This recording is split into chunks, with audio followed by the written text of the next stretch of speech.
As soon as Gattu started to tiptoe to go out, Chinky makes a noise. Mummy, look, Gattu is probably going out somewhere, leaving the Diwali cleaning. Then what? Before Gattu could run, Mummy comes over there. Gattu, what am I hearing? Chinky, you took all my chocolates and then also complained. This is not fair, Chinky. Come on. Now grab the broom and duster and get to the cleaning of the house. The whole family should do Diwali cleaning together. Look how Papa is working quietly too. Gattu and Chinky look at Papa together.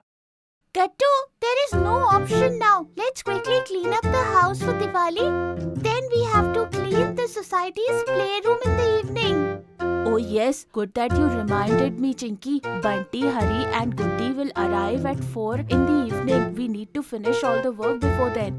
So let's go then. Chinky, you quickly clean the living room with Papa, and Gattu, you come with me and clean the rest of the rooms. Okay, Mummy.